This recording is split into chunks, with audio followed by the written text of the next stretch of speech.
There comes a moment in every man's life when the past catches up with those who've wronged him, not with violence, but with quiet truth. In the dusty boomtown of Red Bluff, 1886, that moment arrived when Silas Boone, a weathered mountain man, walked into a saloon and faced the railroad tycoon who had destroyed his father. Bartholomew Kane, drunk on wealth and arrogance, saw only an easy mark. He wagered $10,000 that Silas couldn't open his new safe from back east. The crowd laughed and jeered, but in 60 seconds the laughter died. The safe opened, revealing gold and secrets Kane never wanted exposed. What no one knew was that Silas's father had built that very safe before Kane betrayed him. Yet Silas walked away from the money. Why would a man refuse $10,000 after such a victory? Before we jump back in, tell us where you're tuning in from. And if this story touches you, make sure you're subscribed, because tomorrow I've saved something extra special for you. The morning. Sun had barely cleared the eastern peaks when Silas Boone guided his pack mule down the rocky trail into Red Bluff. 3 months in the high country had left him lean and weathered, his beard grown thick and streaked with gray, his hands calloused from trapping and skinning. The mule carried a season's worth of beaver and marten pelts, enough to resupply and see him through another winter if the prices held fair. Red Bluff had changed since his last visit 2 years prior. The town sprawled wider now, spreading like spilled water across the valley floor. New buildings lined the main street, false-fronted establishments with fresh paint and glass windows that caught the morning light.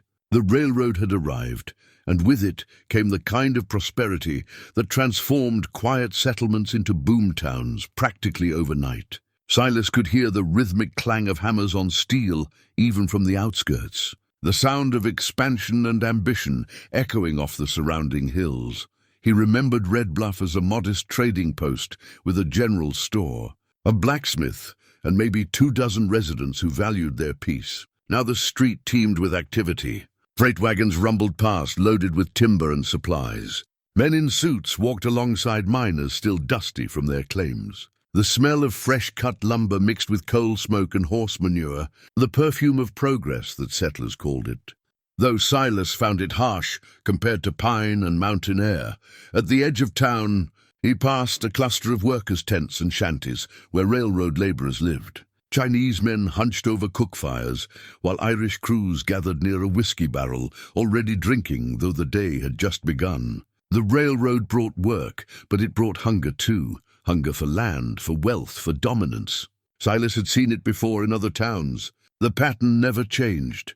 He guided his mule toward the general store, a sturdy building that had survived Red Bluff's transformation. The sign above the door read, "Drummond's Mercantile," in faded letters, and Silas felt a small measure of relief.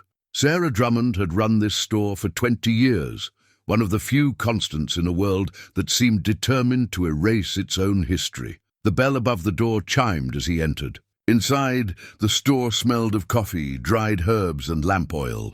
Shelves lined the walls, stocked with everything from canned goods to fabric, tools to tobacco. Behind the counter stood Sarah Drummond herself, a woman in her late 50s with silver hair, pulled back in a practical bun, and eyes that missed nothing. She looked up from her ledger, and her face softened with recognition. "Silas Boone, I wondered if you'd survive another winter up there." "Morning, Sarah." He removed his hat, suddenly conscious of how wild he must look. "Came to trade if you're still buying. Always buying from honest trappers." She came around the counter, wiping her hands on her apron. Her gaze was direct, assessing him with the kind of familiarity that came from long acquaintance. "You look tired, Silas. Thinner than last time. Winter was hard. Lost some traps to a bear. Had to range farther for good catches." Sarah nodded, understanding the lean times without needing details. "Let me see what you've brought." They conducted business in the comfortable silence of people who'd known each other for years. Sarah had been a friend to his family once, back when the Boones had lived in Red Bluff. That was before everything fell apart, before his father's name became synonymous with failure and disgrace. Sarah had been one of the few who hadn't turned away, who'd offered kindness when kindness was scarce. She examined each pelt with practiced hands, noting quality and condition. "Fine work, Silas. Your father would be proud. You've got his touch." The mention of his father brought a familiar ache, dull now after so many years, but never fully gone. Thomas Boone had been a master locksmith, a craftsman whose skill with tumblers and mechanisms was renowned throughout the territory. He taught Silas everything: how to listen to a lock, how to feel the subtle resistance of pins, how to understand that every lock was a puzzle waiting to be solved with patience and respect. "Thank you," Silas said quietly. "He was a good teacher." Sarah's expression grew somber. "He was a good man. What happened to him wasn't right, Silas. Wasn't right at all." Before Silas could respond, the door banged open and a young man rushed in, breathless with excitement. "Miss Sarah, you should see what's happening at the Silver Horn." Kane's showing off his new safe, taking bets on whether anyone can crack it. "Says it's impossible, came all the way from Philadelphia." Sarah's face tightened at the mention of Kane. She glanced at Silas, concern flickering in her eyes. "Who's Kane?" Silas asked, though something in the way Sarah reacted made his chest tighten. The young man answered before Sarah could. "Bartholomew Kane. He owns the railroad, half the businesses in town, and most of the land for 10 miles around. Richest man in the territory, they say. Smart as a whip, too. He's offering $10,000 to anyone who can open his new safe. $10,000. A fortune that could set a man up for life." But Silas felt no temptation, only a growing unease. Sarah dismissed the young man with a wave. "Go on, Daniel. Tell your mother. I'll have those supplies ready by afternoon." When the door closed, Sarah turned to Silas with an expression he couldn't quite read. "Silas, there's something you should know about Bartholomew Kane." "I'm listening." She moved to the window, looking out at the street where more people were heading toward the saloon, drawn by the spectacle. "Kane came to Red Bluff about 15 years ago. He was nobody then, just another Eastern man with ambition. He partnered with a local craftsman, someone who had skills Kane needed. Together they were going to build an empire, Kane's business sense and your father's genius, with locks and safes." Silas's hands clenched. He'd known his father had a partner once before the fall. Thomas had never spoken the name, the shame too deep. "Kane stole your father's designs," Sarah continued, her voice gentle but firm. "Took credit for the work, filed patents in his own name, and when Thomas objected, Kane destroyed him. Spread lies, ruined his reputation, made sure no one would hire him or believe him. Your father tried to fight it, but Kane had money and lawyers. Thomas had nothing but the truth, and in this world, that's rarely enough." The words landed like stones in still water, rippling through memories Silas had tried to bury. He remembered his father's decline, the drinking, the despair, the way Thomas would sit for hours, staring at his tools, but unable to work. He remembered his mother's death from heartbreak and exhaustion, trying to hold the family together while Thomas fell apart. He remembered being 14 years old and finding his father's body, a half-empty bottle beside him, and a note that said simply, "I'm sorry." "Why are you telling me this now?" Silas asked, his voice rough. "Because that safe Kane is showing off. I've seen it, Silas. I watched them unload it yesterday. It has your father's mark on it, the signature work Thomas always did. Kane commissioned it from the Philadelphia company that stole Thomas's designs. He's parading around your father's genius as if it's his own." Silas felt something shift inside him, a weight he'd carried for 20 years suddenly becoming unbearable. He'd spent 2 decades in the mountains, running from the past, from the pain, from the anger that threatened to consume him if he let it. He'd become a ghost, a shadow moving through the high country, avoiding towns and people and anything that might remind him of what he'd lost. But here, in this moment, the past had found him anyway. "I should go," he said. "Finish my business and head back up the mountain." Sarah placed a hand on his arm. "Or you could stay. Face what needs facing. Your father never got justice, Silas. Kane built his empire on Thomas Boone's back, and everyone's forgotten. Maybe it's time someone remembered. Through the window, Silas could see more people streaming toward the Silver Horn Saloon, drawn by the promise of entertainment and the impossible challenge. Somewhere in that crowd was Bartholomew Kane, the man who destroyed his father and stolen his legacy. Silas picked up his hat, running his fingers along the worn brim. His father's tools were in his saddlebag, carried all these years as a reminder of who Thomas Boone had been before the fall. He'd never used them, couldn't bear to, but he'd never let them go either. $10,000, he said softly. What kind of man wagers that much on a lock? The kind who's never met a lock he respected, Sarah replied. The kind who thinks money makes him untouchable. Silas looked at her, seeing both the warning and the encouragement in her eyes. She wasn't pushing him toward revenge, but she was opening a door, showing him a path he'd avoided for 2 decades. He thought about his father's hands, strong and sure, guiding his own smaller fingers across the smooth surface of a lock. Listen, boy, Thomas would say. Every lock tells a story. You just have to be patient enough to hear it. Where's this saloon? Silas asked.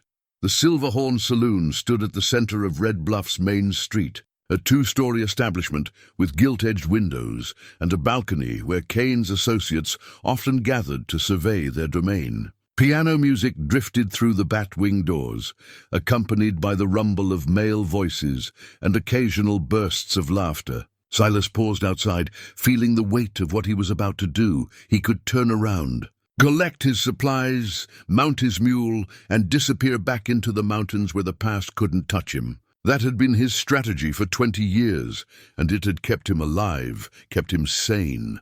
But Sarah's words echoed in his mind, and beneath them, deeper still, he heard his father's voice teaching him about locks and patience and the stories things told if you listened carefully enough. Silas pushed through the doors. The saloon was packed. Bodies pressed shoulder to shoulder around a central clearing where a massive iron safe stood like a monument to industrial progress. The safe was nearly 5 feet tall, black metal decorated with brass fittings and an ornate dial that caught the lamplight. Men crowded around it, examining the craftsmanship, discussing its features with the enthusiasm of those who understood. They were witnessing something remarkable. At the center of attention stood Bartholomew Kane.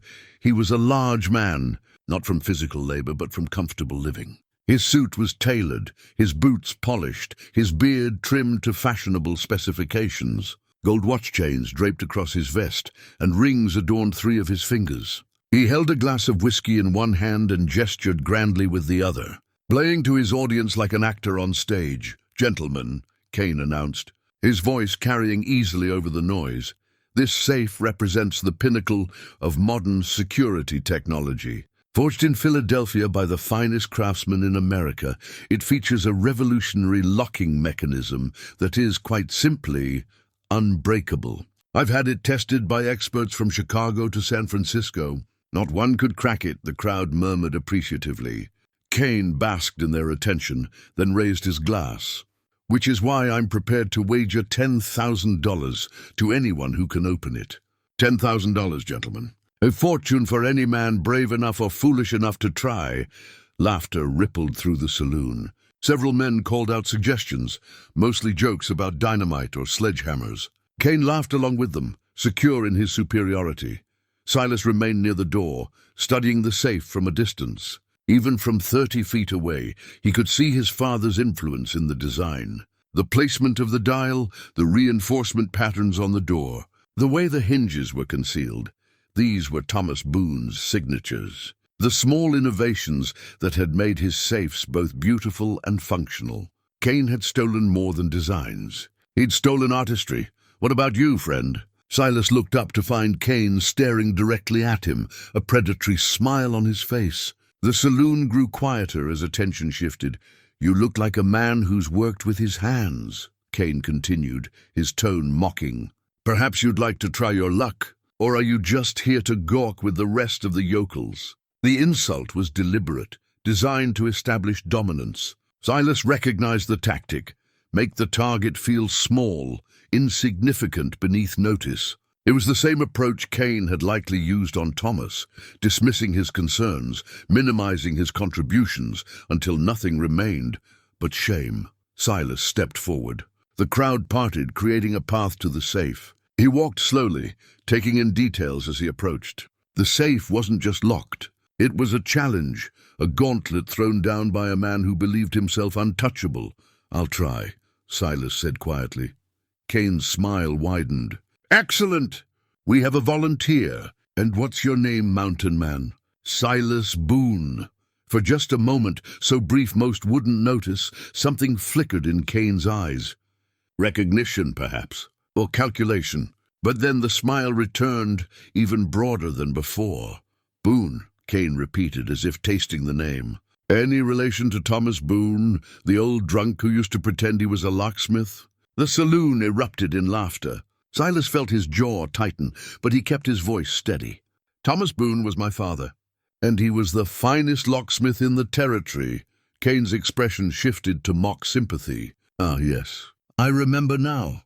Poor Thomas. Had potential once, but couldn't handle the competition. Took to the bottle, as I recall. Tragic story, really. My condolences on your loss, though. I believe that was, what, 15, 20 years ago?" 20 years, Silas confirmed. "Almost to the day. Well then," Kane gestured to the safe with exaggerated courtesy. "Perhaps you inherited some of your father's talent. Though I should warn you, this safe is considerably more sophisticated than anything Thomas ever worked on. He was more of a, how shall I put it? A tinkerer. This is precision engineering." More laughter from the crowd. Silas ignored it, focusing on the safe. He set down his pack and knelt before the black iron face. Up close, he could see the quality of the workmanship, the attention to detail that his father had championed.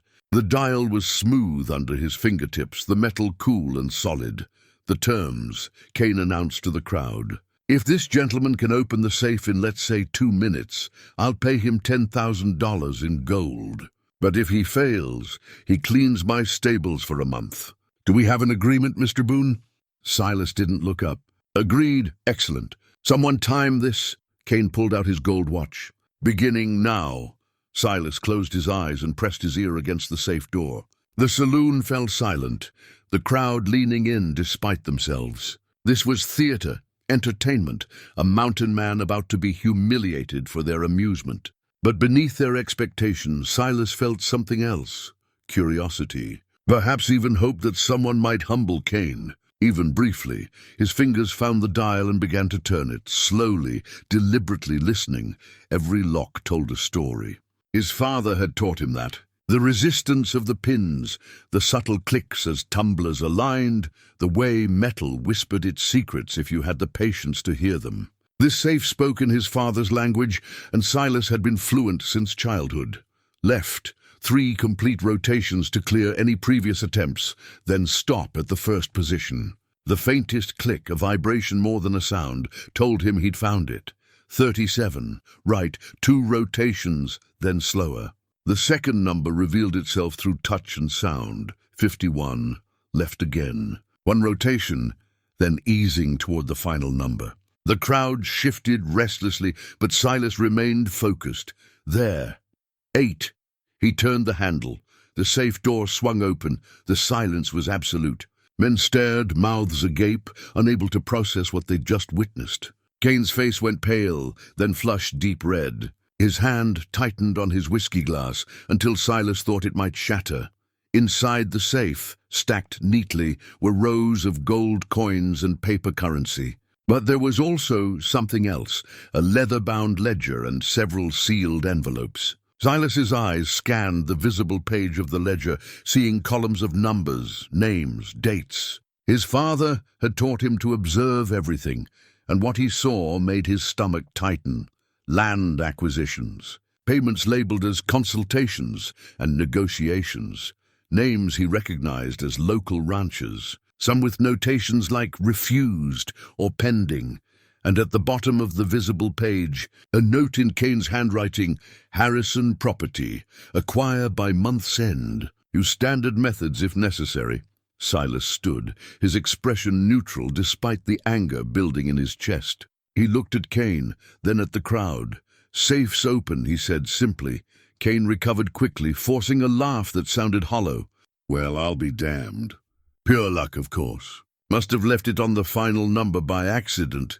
He reached for the ledger, his movements rushed, almost panicked. Silas stepped back, allowing Kane to close the safe and secure the documents. But he'd seen enough. Whatever Kane was doing now, whatever schemes he was running, they followed the same pattern as his betrayal of Thomas Boone. Take what you want, destroy anyone who opposes you. Hide the evidence behind locked doors. My $10,000, Silas said quietly. Kane's smile was razor-thin. Of course. Though I must say, I'm curious how a mountain trapper learned to crack safes. Perhaps your father taught you more than honest work? The accusation hung in the air. Silas met Kane's gaze steadily. My father taught me that every lock has a story. He taught me patience. He taught me to listen. And he taught me that a man's true character shows in what he chooses to lock away. Kane's expression hardened. Your money will be ready tomorrow. Come to my office. I'll take it now. You've got gold right there in the safe. That gold is earmarked for business expenses. I'll need to arrange a proper withdrawal. Kane's voice carried an edge now, the genial host replaced by something colder. Unless you don't trust me? The question was a trap. Refuse, and Silas would insult Kane publicly, turning this into a confrontation. Accept, and he'd be at Kane's mercy, forced to return when Kane controlled the situation. Silas made his decision. Keep your gold, Mr. Kane, the crowd murmured in surprise. Kane's eyebrows rose. What? I said, keep it. I didn't come here for money. I came because you challenged anyone to open a safe my father designed. I wanted you to know that Thomas Boone's work lives on, and his son learned well. Consider that payment enough. He picked up his pack and turned toward the door. Behind him, Kane's voice rang out, sharp with barely controlled fury. That safe was designed by Philadelphia's finest engineers. Your father had nothing to do with it. Silas paused at the door and looked back. Then why does it have his maker's mark inside the dial mechanism? A small TB scratched into the brass. He put that on every lock he built, thought it was his signature to God's eyes, if no one else's. You'd know that if you'd actually designed it yourself. The crowd erupted in excited conversation. Kane stood frozen, his carefully constructed superiority cracking. Silas had done more than open a safe. He'd publicly called Kane a fraud and thief, using Kane's own arrogance as the weapon. Silas walked out of the Silver Horn into the afternoon sunlight, his heart pounding, but his step steady. Behind him, he could hear Kane shouting for order, trying to regain control of the narrative. But the damage was done. Questions had been planted. Doubt had been sown, and Kane, Silas knew with certainty, would not let this pass unanswered. Silas made camp a mile outside Red Bluff, in a grove of cottonwoods near a creek that ran cold and clear from the mountains. He'd chosen the spot deliberately, close enough to return to town if needed, far enough to avoid unwanted attention. The mule grazed contentedly, while Silas built a small fire and set water to boil for coffee. His hands moved through familiar routines, but his mind was elsewhere, replaying the scene in the saloon. Kane's face when the safe opened. The ledger's contents glimpsed for only a moment but burned into memory. The feel of his father's work beneath his fingertips, the way the mechanism had responded exactly as Thomas had taught him it would. 20 years he'd run from this. 20 years in the high country, trapping and surviving, keeping the past at arm's length. And in 60 seconds it had all come rushing back. The sound of approaching footsteps brought him alert. His hand moved instinctively toward the rifle, leaning against a nearby tree, then relaxed when he recognized Sarah Drummond, picking her way through the underbrush. She carried a basket covered with cloth. Thought you might be hungry, she said, settling onto a log across from the fire. Town's buzzing like a kicked hornet's nest. You've made quite an impression. Wasn't my intention. Maybe not, but you've given people something to talk about. First time in years anyone stood up to Kane, even in a small way. She uncovered the basket, revealing fresh bread, cheese, and dried apples. Eat. You look like you haven't had a proper meal in weeks. Silas accepted the food gratefully. Sarah had always been practical in her kindness, never making a fuss, just doing what needed doing. It was one of the things his father had appreciated about her, back when they were neighbors, and Thomas was still whole. I need to tell you something. Sarah said, her voice taking on a more serious tone. About your father and Kane. About what really happened. Silas stopped chewing. I know what happened. Kane stole his designs, ruined his reputation. That's part of it. But there's more. Sarah stared into the fire, gathering her thoughts. Your father and Kane were partners for about 2 years. Thomas handled the technical work, designing locks, safes, security systems for banks and businesses. Kane handled sales, contracts, expansion. It was a good arrangement at first. Thomas got to do what he loved and Kane made sure they got paid for it. She paused, choosing her words carefully. But Kane got greedy, started taking credit for Thomas's innovations in front of clients. Filed patents under his own name. When Thomas confronted him, Kane said it was just business, that investors wanted to deal with one name, not two. Said Thomas should trust him, that they were partners. Silas felt his jaw tighten. It was exactly the kind of slow betrayal that would have devastated his father, who'd believed in honesty and fair dealing above all else. Thomas tried to dissolve the partnership, Sarah continued. Wanted to take his designs and start over on his own. That's when Kane showed his true nature. He'd been careful, you see. Every patent, every contract, every piece of paperwork had only Kane's name on it. Thomas had nothing in writing to prove his contributions. Kane told him if he tried to leave, he'd sue for theft of proprietary information. Said he'd make sure Thomas never worked as a locksmith again. The coffee boiled over, hissing in the fire. Neither of them moved to fix it. Your father fought it the best he could. Went to lawyers, but they wanted money he didn't have. Tried to tell his story to clients, but Kane had already poisoned those wells, told everyone that Thomas was unstable, that he'd been drinking, that he was trying to steal Kane's work. And people believed Kane because Kane had the paperwork, the legitimacy, the respectability. Sarah's voice grew softer.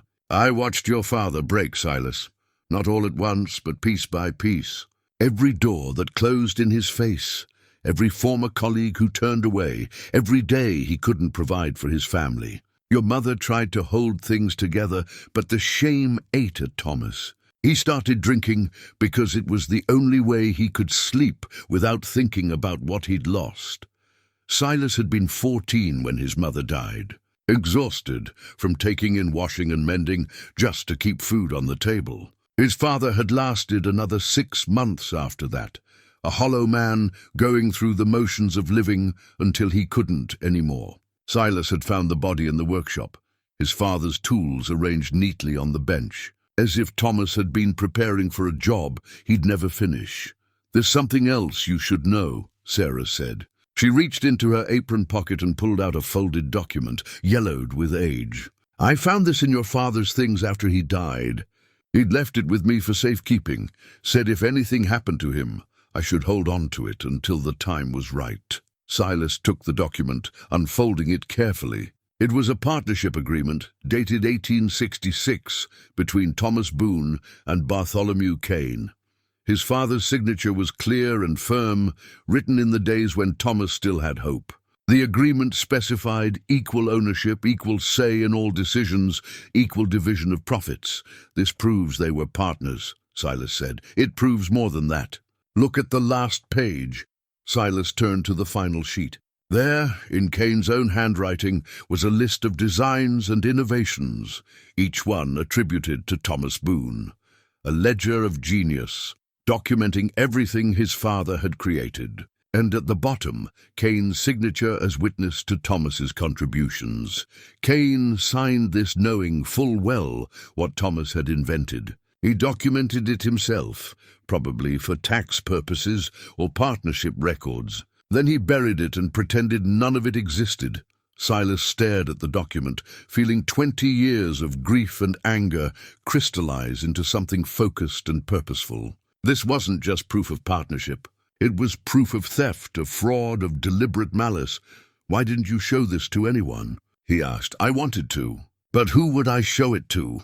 Kane owned the law in Red Bluff, owned the judges, owned everyone who mattered. This document would have disappeared, and I might have disappeared with it. So I kept it safe, kept it hidden, waited for the right moment. And now? Sarah met his gaze. Now you're here. Thomas's son, with his father's skill and his father's knowledge. You opened that safe today, Silas. You proved Thomas's work lives on. People saw it, and they're starting to ask questions. Maybe this time, the truth has a chance. Footsteps approached from the direction of town. Both Silas and Sarah turned to see Deputy Marshal Jim Hadley emerging from the shadows, his hand resting on his gun belt in a gesture that was more habit than threat. "Evening, folks," Hadley said. He was a lean man in his 40s, with a weathered face that suggested he'd seen more than his share of trouble. "Mind if I join you?" "Depends on why you're here," Silas replied. "Fair question." Hadley sat down uninvited, his movements suggesting exhaustion more than hostility. "I'm here because Kane's already making noise about pressing charges. Says you must have cheated somehow, maybe had an inside man tell you the combination. Says he wants you investigated for theft and fraud." "I didn't steal anything." "I know. I was there. I saw what you did." Hadley pulled out a pipe and tobacco pouch, began packing it methodically. "Problem is, Kane pays my salary. Pays for the courthouse, the jail, most of the civic infrastructure in this town. When he says jump, most folks ask how high." "And you?" Sarah asked. Hadley lit his pipe, the tobacco glowing red in the darkness. "I've been a lawman for 23 years, seen a lot of men like Kane, powerful, ruthless, convinced they're above consequences. Usually they are, until they're not." He looked at Silas. "Your father was a good man. I knew him a little, back before things went bad. What Kane did to him was wrong. Everyone knew it, but nobody had the courage to say it." "So what happens now?" Silas asked. "Now you make a choice. You can take that partnership agreement, get on your mule, and ride to the territorial capital. File a lawsuit. Try to reclaim what your father was owed. It'll take years, cost money you don't have, and Kane will fight you every step of the way. But it's legal, and it's safe. Or," Hadley drew on his pipe, "or you stay. You keep digging into Kane's business, keep asking questions, keep making him nervous. He's got secrets, that much I know. That ledger you saw? That's just the tip of the mountain. Kane's into things that would shock decent folks. And if someone was brave enough to expose it, this whole town might finally see him for what he is."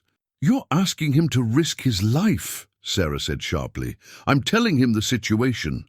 Hadley stood, knocking ash from his pipe. "Kane's already sent word to his enforcers. 3 men rode in this evening from Silver City. They're not nice fellas, Silas. They're the kind Kane uses when he wants problems to disappear permanently. My advice, be very careful where you sleep tonight." With that, the deputy marshal walked back toward town, leaving Silas and Sarah alone with the fire and the weight of difficult choices. "You should go," Sarah said quietly. "Take the document and go. Your father wouldn't want you to die for this." Silas looked at the partnership agreement in his hands, then at the fire. In the flames, he could almost see his father's face. Not as it had been at the end, broken and defeated, but as it was in Silas's earliest memories, strong and sure, teaching his son about patience and precision and the dignity of honest work. "My father spent his last years wishing he'd fought harder," Silas said. "I won't spend mine wishing the same thing." Morning came with frost on the ground and mist rising from the creek. Silas had slept lightly, his rifle within reach, waking at every sound. The night had passed without incident, but he knew that was temporary grace. Kane's men were coming. It was only a question of when. He broke camp methodically, packing his gear with the efficiency of a man who'd lived rough for decades. But instead of heading back into the mountains as every instinct urged, he saddled his mule and rode toward Red Bluff. If he was going to stay and fight, he needed to understand what he was fighting against. The town was already awake, businesses opening their doors to the morning trade. Silas tied his mule outside Drummond's Mercantile and entered to find Sarah brewing coffee behind the counter. "Thought you might have left," she said, though her tone suggested relief rather than disappointment. "Not yet." He accepted the cup she offered. "I need information. You said that ledger showed Kane's current schemes. What do you know about them?" Sarah glanced toward the door, ensuring they were alone. "Kane's been buying up ranch land south of town. Says he needs it for railroad expansion, but the prices he's offering are insults. Most ranchers can't afford to refuse. They're barely scraping by as it is. The ones who do refuse tend to have unfortunate accidents. Barn fires, cattle rustling. One man, Jacob Harrison, stood his ground for months, then his water source got poisoned, lost half his herd before he finally sold. And nobody stops him? Who would? The territorial marshal comes through maybe twice a year. Local law answers to Kane, and most folks are either too scared or too dependent on railroad money to speak up. She set down her own cup, her expression grim. Kane's building something bigger than just a railroad, Silas. He wants to control everything. The land, the water rights, the supply routes. Anyone who doesn't bend to his will gets broken. The door chimed, and young Daniel from the previous day entered, his face flushed with excitement. "Miss Sarah, my pa says Kane's men are looking for the mountain man. Says there's trouble brewing." "Where's your father now?" Sarah asked. "At the ranch. Sent me to warn you in case Mr. Boone came by." Daniel looked at Silas with a mixture of awe and concern. "You really opened Kane's safe? My pa says you made him look like a fool." "Your father's name Harrison?" Silas asked. "Yes, sir. Jacob Harrison. We got the ranch about 8 miles south, or what's left of it anyway." Silas felt the pieces clicking together, the Harrison property mentioned in Kane's ledger, the family that had resisted and suffered for it. Here was a boy who'd watched his father's livelihood destroyed by the same man who'd destroyed Thomas Boone. "Your father still on the ranch?" Silas asked. "Yes, sir. Though Kane's been pressuring him again, says the railroad needs to run right through our land now, not around it. Offered PR less money than before, said take it or face condemnation proceedings." Sarah's jaw tightened. "That land's been in your family 30 years, Daniel. Your grandfather homesteaded it. Pa knows. But he's tired, Miss Sarah. Tired of fighting. Says maybe it's time to just take what we can get and move on." Silas saw defeat in the boy's eyes, the same kind of resignation he'd seen in his mother's face all those years ago. The acceptance that some fights couldn't be won, that powerful men always got their way in the end. "Tell your father I'd like to visit," Silas said. "If he's willing to talk." Daniel brightened slightly. "I'll tell him. He admires what you did yesterday, even if it scared him some." After the boy left, Sarah turned to Silas. "You're thinking of helping them. I'm thinking Kane's pattern hasn't changed. He destroys people who stand in his way, takes what he wants, and counts on everyone being too afraid to fight back." Silas pulled out the partnership agreement from his pack. "This document proves Kane's a thief, but it's 20 years old. By itself it won't stop what he's doing now. So what will? Evidence. Fresh evidence of his current crimes. That ledger in his safe had names, dates, payments. If I could get my hands on his records, prove he's been using illegal methods to acquire land, maybe even prove he's committed murder, that might be enough to bring in real law enforcement." Sarah's eyes widened. "You're talking about breaking into Kane's office." "I'm talking about getting justice for people who can't get it themselves." Silas met her gaze steadily. "My father couldn't fight back. He didn't have the strength or the resources. But these ranchers, they're fighting right now, even if they're losing. Maybe I can tip the balance, or maybe Kane's men will kill you before you get close. That's a risk I'm willing to take." "Why?" Sarah's voice rose with frustration. "Why? Risk everything for people you don't even know?" Silas was quiet for a moment, considering. "Because someone should have done it for my father. Should have stood up and said what Kane was doing was wrong. Should have helped him fight instead of just watching him fall apart. I can't go back and save Thomas Boone. But maybe I can save Jacob Harrison and his son from the same fate." Sarah studied him, then nodded slowly. "Your father would be proud of you. Not for the safe cracking, but for this. For standing up. He'd probably tell me I'm a fool. He'd be right about that too." She managed a small smile. "But sometimes being a fool is the bravest thing a man can do." A commotion outside drew their attention. Through the window, Silas saw 3 riders entering town. They moved with the swagger of men used to being feared, hands resting casually on their gun belts. The lead rider was tall and lean, with cold eyes that swept the street like a predator searching for prey. "That's Clayton Reeves," Sarah whispered. "Kane's head enforcer. The other two are his brothers, Virgil and Amos. They're the ones Deputy Hadley warned you about." Silas watched as the Reeves brothers dismounted in front of Kane's office. They weren't here to talk. They were here to send a message. "I need to see Harrison," Silas said. "Today, before Kane's men make their next move. I'll arrange it." "But Silas," Sarah gripped his arm. "Be careful. These aren't men who give warnings." "Neither am I," Silas replied, though the weight of what he was committing to settled heavily on his shoulders. He'd spent 20 years avoiding conflict, running from pain, hiding in the mountains where the past couldn't reach him. Now he was walking straight into the fire, and there was no guarantee he'd come out the other side.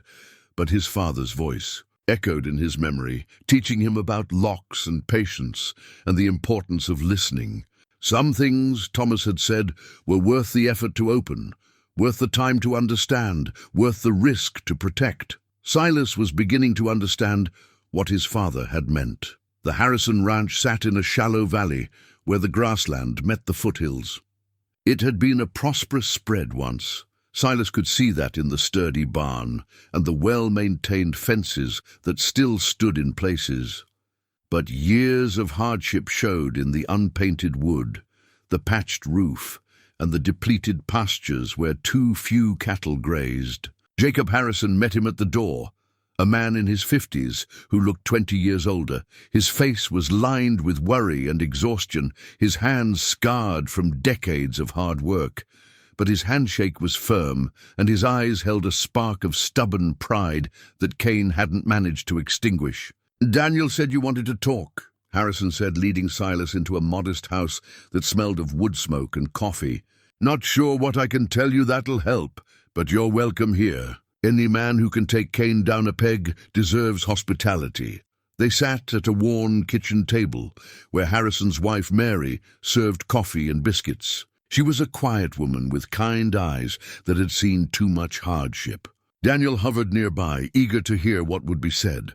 "I need to understand Kane's methods," Silas began. "How he operates, who he works with, how he gets people to sell when they don't want to." Harrison sighed, stirring his coffee absently. "Started about 3 years ago. Kane sent a man around, nice fellow, offering generous prices for land south of town. Said the railroad needed to expand, that it was good for everyone. Some folks sold right away, saw it as a windfall. But a few of us knew the land was worth more than Kane was offering. We said no. What happened then? Things got difficult." Harrison's jaw tightened. "Small things at first. Supplies from town would be delayed or cost more than they should. Workers I'd hired would suddenly find other jobs. Then bigger problems started. Fences cut. Cattle wandering onto Kane's land, and when I'd go to fetch them, his men would claim I was trespassing." Mary spoke up, her voice quiet but steady. "They killed our dog. Said it was attacking their livestock, but Buck had never shown aggression in his life. That's when we knew it wasn't about business anymore. It was about breaking us." "The water," Daniel added, his young voice tight with anger. "Tell him about the water." Harrison's face darkened. "We get our water from Copper Creek. It runs through Kane's land upstream before it reaches us. Last spring, the water started running foul. Lost 30 head of cattle before we figured out someone had dumped something upstream. Never could prove it was Kane's doing, but the timing was convenient. Came right after I told his man to stop coming around." Silas felt the familiar pattern emerging. Systematic pressure, plausible deniability, escalating consequences until the target broke. You could have reported it to the territorial marshal. Did. Marshal came through about 2 months after it happened. By then, the creek was clean again, and Kane's lawyers had paperwork showing they'd been conducting legitimate mining operations that might have caused temporary contamination. "Accident," they said. Marshall told me I'd have to prove deliberate poisoning, which I couldn't do. "Case closed. So you're selling?" Harrison looked down at his hands. "Don't see much choice. My wife's exhausted. My son deserves better than watching everything we've built get destroyed piece by piece. Kane's latest offer is barely enough to start over somewhere else, but it's more than we'll have if we keep fighting. Pa, Daniel protested, but Harrison raised a hand. I know, son. But there's a difference between courage and foolishness. We've lost this fight. Silas thought about his father, about the moment when Thomas Boone had realized the same thing. The moment when fighting back seemed impossible and surrender seemed inevitable. What if there was another way? Silas asked. Harrison looked up, hope and skepticism warring in his expression. What kind of way? Kane keeps records. He has to. A man doesn't run an operation this size without documentation. Bank transfers, land deeds, communications with his enforcers. If someone could get access to those records, prove he's been using illegal methods, the territorial government would have to act. They'd void his land acquisitions, maybe even press criminal charges. You're talking about breaking into Kane's office. I'm talking about gathering evidence of crimes already committed. Harrison shook his head. You'd never get near it. Kane's got guards, and after what you did yesterday, he'll be watching for you specifically. It's suicide.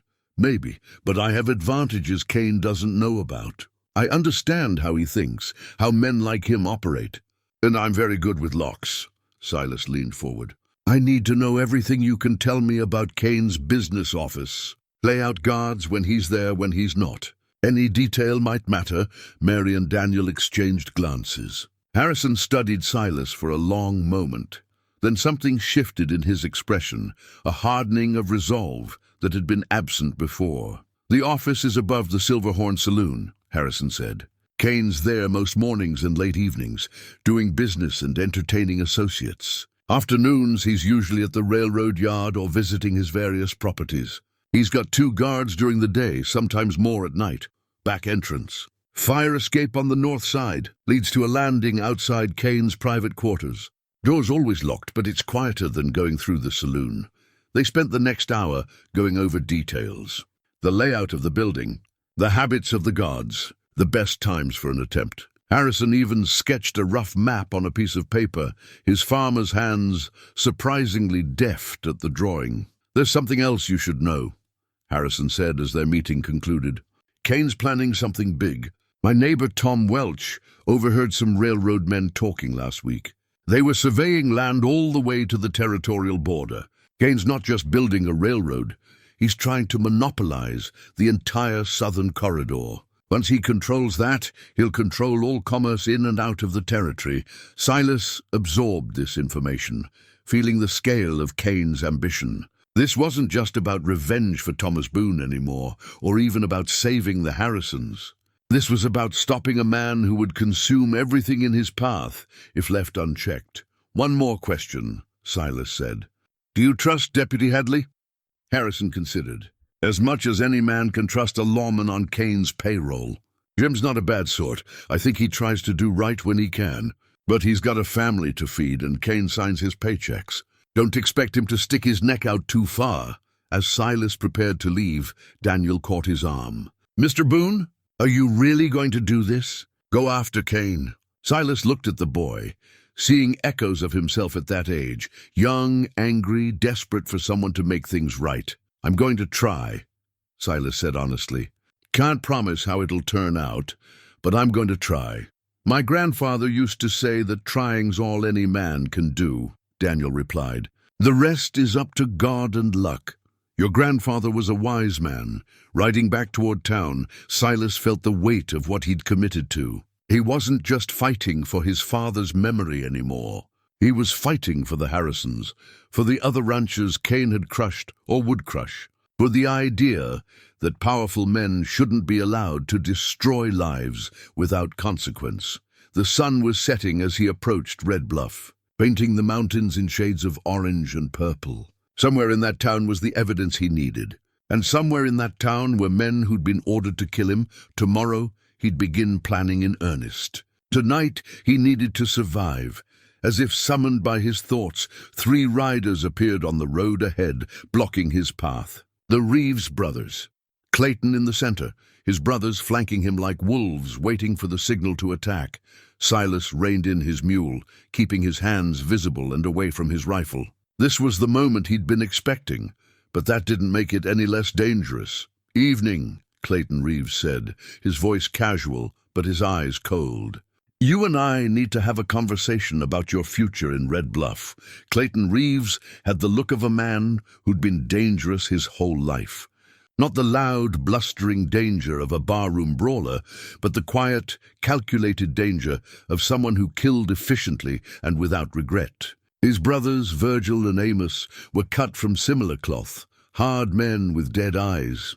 "I don't believe we've been properly introduced," Silas said, keeping his voice steady.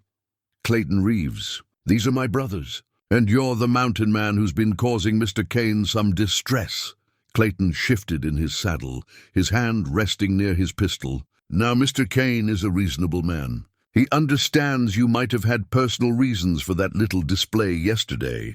But he's also a businessman, and he can't have people thinking he's weak or that his word doesn't count. His word wasn't involved. He made a wager and I won. Except you didn't collect your winnings, which makes people wonder what you were really after." Clayton's smile was thin and humorless. "Mr. Kane would like to settle this matter quietly. He's prepared to offer you $500, generous money for a trapper, if you leave town today and don't come back. $500. A fraction of what Kane had wagered, but still more money than most men saw in a year. It was the kind of offer that came with an unspoken threat. Take it or face the alternative. "And if I decline?" Silas asked. "Then we'd have to discuss your trespassing on Kane property, your possible theft of trade secrets, and various other legal complications that could arise. Mr. Kane has lawyers, Mr. Boone, very good lawyers. They could make your life extremely difficult. He already made my life difficult. 20 years ago when he destroyed my father."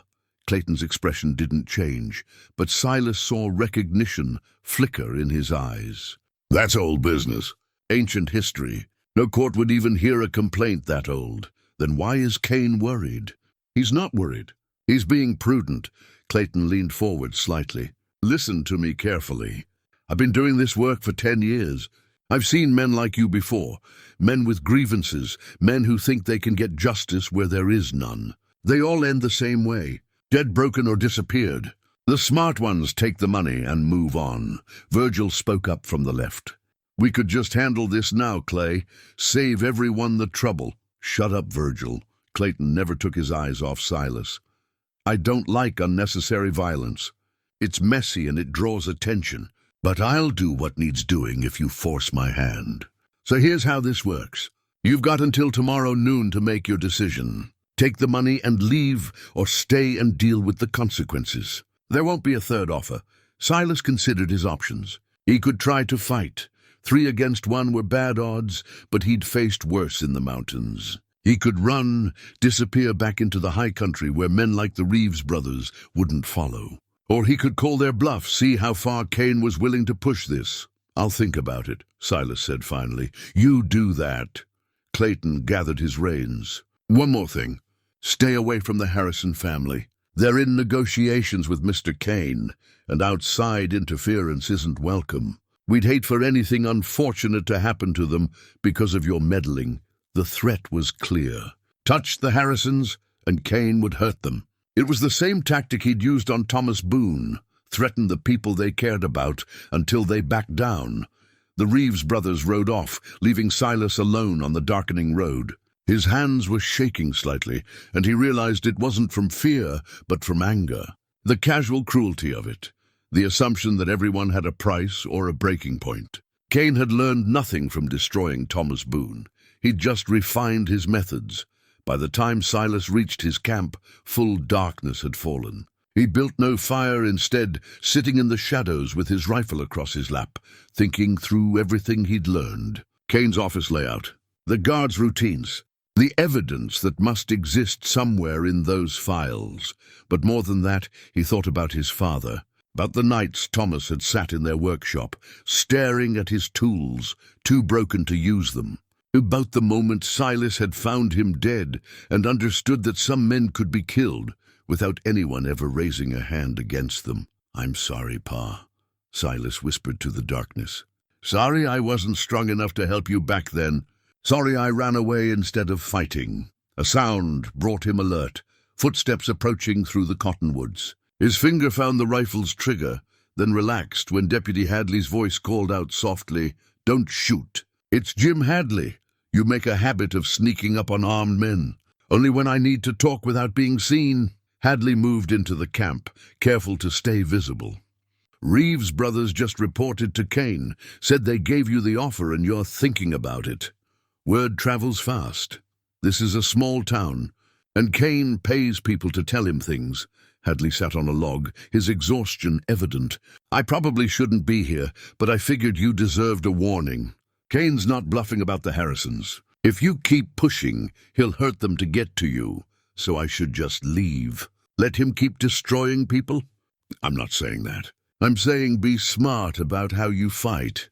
Hadley pulled out a folded paper from his pocket. "This is a list of dates when Kane's office will be empty. He's got a meeting with railroad investors in Silver City 3 days from now. Takes his guards with him, leaves the place locked up. If someone were planning something foolish, that'd be the time." Silas took the paper, studied it in the dim light. "Why are you helping me?" "Because I'm tired of watching good people get crushed. Because I've got a daughter about Daniel Harrison's age, and I don't want her growing up in a world where men like Kane always win." Hadley stood, preparing to leave.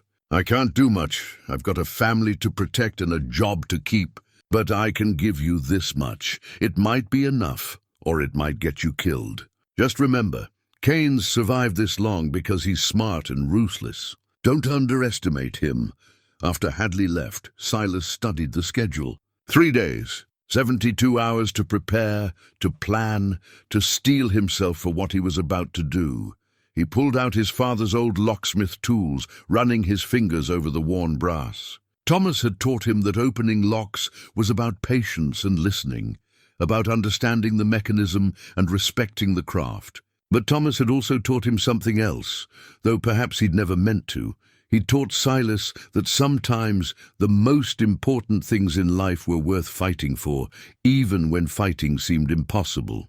Worth standing for, even when standing alone. Worth dying for, if necessary, because living without honor or purpose was a slower, more painful death. Silas packed the tools carefully, then checked his rifle. 3 days to get ready.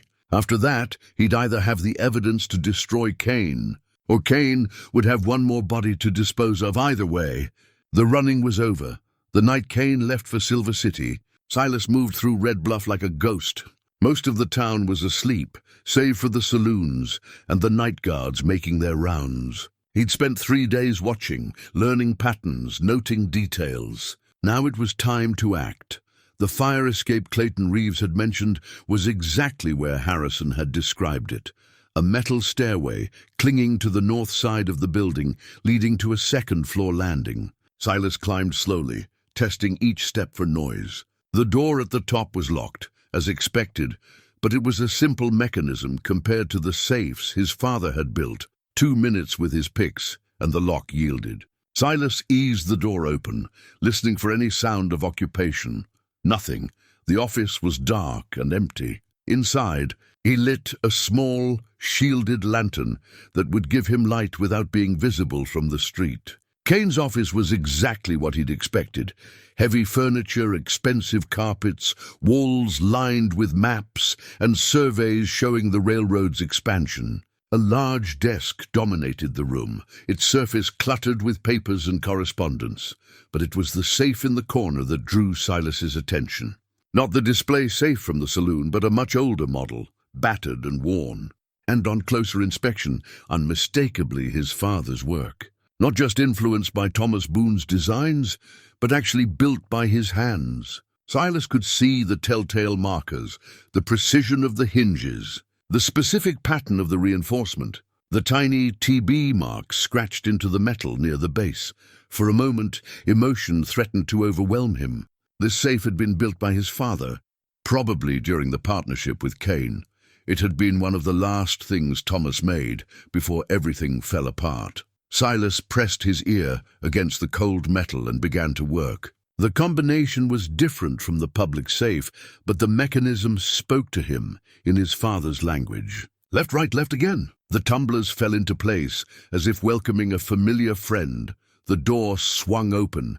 Inside was exactly what Silas had hoped to find: ledgers, contracts, correspondence spanning years. He pulled them out quickly, photographing pages with the small camera Sarah had lent him, a modern marvel from back east. Each click captured evidence of Kane's crimes: forged documents, bribed officials, detailed plans for intimidation and violence.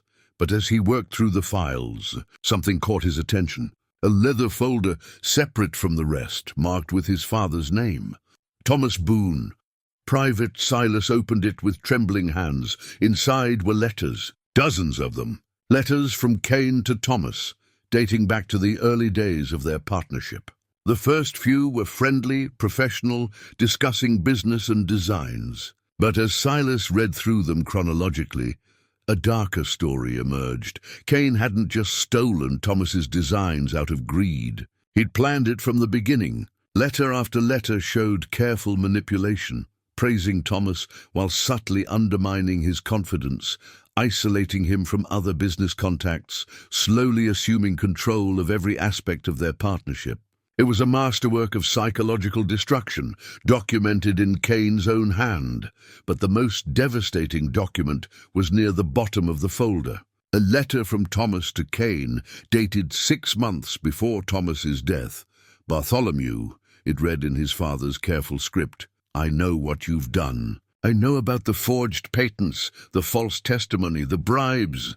I've kept records of everything, copies of our original agreements, proof that these designs were mine. I'm writing this to give you one last chance to make things right. Acknowledge my contributions, restore my name, and give my family what we're owed. If you refuse, I'll take everything I have to the territorial court. No matter the cost, your former partner, Thomas Boone." Beneath it was Kane's reply, a single paragraph of cold calculation. "Thomas, you'll do no such thing. I've reviewed your evidence and find it laughable. Any copies you have are meaningless without the originals, which are safely in my possession.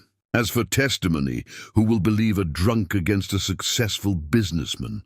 Your threats are empty, your position is hopeless, and your only wise course is to accept your defeat with what dignity you have left. Continue this foolishness, and I'll ensure you never work again anywhere in the territory. I'll see you destitute, broken, and forgotten. Be Kane." Silas felt his hands shaking as he read his father's response to that letter, dated 2 weeks before his death. "Kane, you win. I don't have the strength to fight anymore. I'm writing this to say I'm done. Keep your empire built on lies. Keep the money you stole. Keep everything. I just have one request: leave my son alone. He's young, he's innocent, and he deserves a chance at life without your shadow over him. That's all I ask. Let him be." Thomas, below that, Kane had written a single line: "Agreed. The boy is of no concern to me." Silas stared at those words, feeling 20 years of grief and anger crystallize into something else. His father hadn't just given up. He'd made a deal.